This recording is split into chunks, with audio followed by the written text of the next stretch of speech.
કામરેજ વિસ્તારમાં ધારાસભ્ય અને ગુજરાત સરકારના આરોગ્ય મંત્રી પ્રફુલભાઈ પાનસેરીના માર્ગદર્શન હેઠળ યંગ ફાઉન્ડેશન દ્વારા દીકરીઓ માટે 10 દિવસીય ખાસ આર્ટ એન્ડ ક્રાફ્ટ તાલીમ શિબિરનું આયોજન કરવામાં આવ્યું। આ શિબિરમાં પાસોદરા, કઠોદરા, લસકાણા અને યોગી ચોક સહિતના આસપાસના વિસ્તારોની 250થી વધુ દીકરીઓએ ઉત્સાહપૂર્વક ભાગ લીધો હતો। શિબિરના સમાપન પ્રસંગે મંત્રી પ્રફુલભાઈ પાનસેરીએ જણાવ્યું કે આ આયોજનનો મુખ્ય ઉદ્દેશ્ય દીકરીઓમાં કલા અને કૌશલ્યનો વિકાસ કરીને તેમને આત્મનિર્ભર બનાવવાનો છે।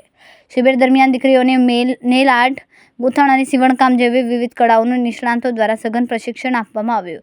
તેમણે વધુમાં ઉમેર્યું કે ટેકનોલોજીના આ યુગમાં દીકરીઓ મોબાઈલનો ઓછો ઉપયોગ કરીને રચનાત્મક અને શૈક્ષણિક પ્રવૃત્તિઓમાં વધુ સમય ફાળવે તે અનિવાર્ય છે। આજ રોજ કામરેજ વિસ્તારની અંદર આ પાસોદરા, કઠોદરા, લસકાણા, યોગી ચોક, પૂણા, સીમાડા આ વિસ્તારની અંદર દીકરીઓને આર્ટ, કલા, નેલ પોલિશ, જે આર્ટ છે, ગૂંથણ, સીવણકામ એવો 10 દિવસનો એક કેમ્પ રાખવામાં આવ્યો હતો। તમામ દીકરીઓને આ એક ટ્રેનિંગ આપવામાં આવી છે। મોબાઈલ ઓછો ઉપયોગ કરીને ભણતર અને વાંચનમાં વધુ રસ દાખવે આ શિબિર આજે પૂર્ણ કરવામાં આવ્યું। આ એક સમાજ, એક તંદુરસ્ત સમાજના નિર્માણ પાછળ આજના યુવાન દીકરા દીકરીઓ જો એને શીખવાડવામાં આવે તો ચોક્કસ એ આગળ વધવાના છે, એનું ટેલેન્ટ છે।